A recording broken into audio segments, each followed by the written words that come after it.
heavy one, isn't it? Not heavy in the way that the last one was. It grips your soul, doesn't it? And did you feel the resolution at the end when you spoke of? Isn't that fascinating? The tritone that we resolved on. That's what the church branded the devil's interval. Unironically, for centuries.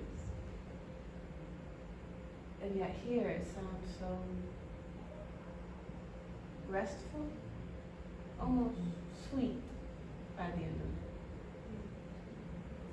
of it. Like saying goodbye to a dear loved one and wishing them a peaceful transition. That kind of sweetness.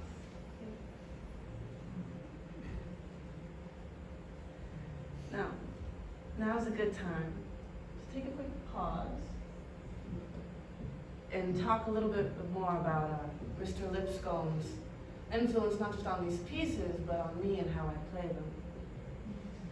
You see, when I spoke to Mr. Lipscomb, first of all, I had to restrain myself a bit because I was fangirling all over the place. I was just so excited. When I first discovered this piece, I brought it to my professors. This is when I was still getting my undergrad degree, and then both of the older, well-established, decades of experience having really like super respected older white man cello professors that I had to instruct me, that could tell me everything there was to know about Dvorak, Tchaikovsky, and Bach. They had never heard of this piece. So they were learning it right along with me. It wasn't until I got to speak with Mr. Seth Parker Woods, who's a phenomenal cellist, and we got a little bit of time together, and he's well known for performing these pieces. That was the first time, after about a year of working on this work, that I was able to speak with somebody who had played them before. And then I found out the man they were written for was alive. I mean, incredible. And like, I'm sitting there like, how does no one know? How is no one banging his door down trying to talk to this man? You know? Of course, we know why. It really was very eye-opening to me to discuss some of these things with him for these reasons. And I wrote down a couple of these quotes from him when I asked him about some of these influences and some of these inspiring things that Perkinson based the movements off of. He said, you know what is so interesting was he sat down and wrote this, and we didn't get a chance to really talk about those elements, those things that influenced them. But they were there, and they were elements of Black life that we were aware of. And that's really what this piece is, elements of Black life, fleshed out, scored onto a manuscript, and breathed out through the cello. These are the stories of, well, I may be giving you the story of how the piece came to be, but these are the stories of how I came to be as I'm expressing them. It is a very unique honor to be able to share them and to be able to continue the good work that Mr. Lipscomb has done in education and performing of these pieces, also to share his story with you. Look at that man. He was brilliant. He is brilliant. But he's still here. And no one seems to have known. No one told me to reach out to this man, you know. I figured it was a long shot. I reached out to the quartet that he often performs with, Fairmount Strings, and they put me in contact with them. I didn't have to reach out to like the National Archives or anybody. Actually, National Archives didn't even have any photos of Perkinson either, nor did the Library of Congress. And I don't mean any photos other than the ones I found here. No, I mean they didn't have any photos. This is why we are here. This is why I'm doing this series. To preserve our history, and in that way preserve us.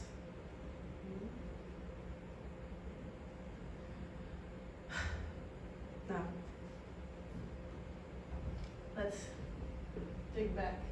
Oh, I tried to turn the page on the slideshow with the page turner for the iPad. That's not going to work now, is it?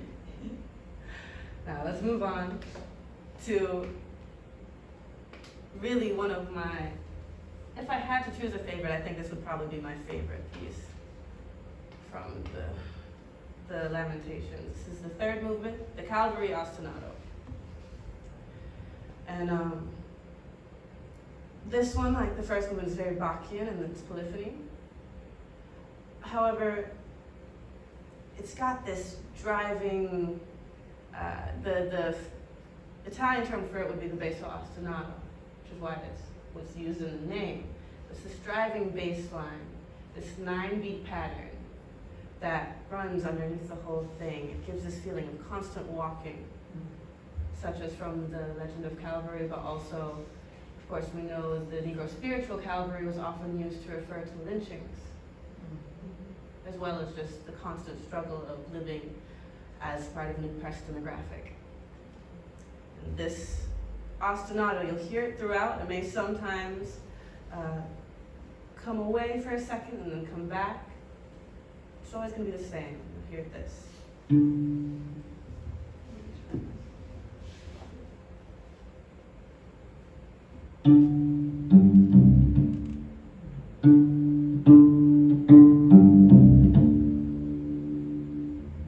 That is our ostinato. In the Calvary, that's this line that he pulls directly from the spiritual.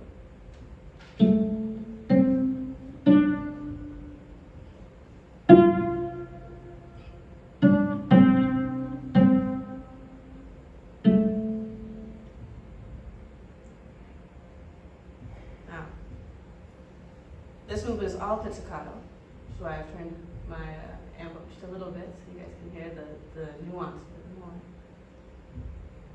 But I think that really allows it to pull not only from the Negro spiritual and of course the ostinato that keeps it moving along, but it almost gets the feeling of a work song, both in terms of the constant motion and in terms of the way that the phrases are written. And I will try my best to show that in the reflections that I embarked upon it.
Part of what makes that song to me feel a bit like a work song is that on top of the constant motion, the twanginess, those lines here.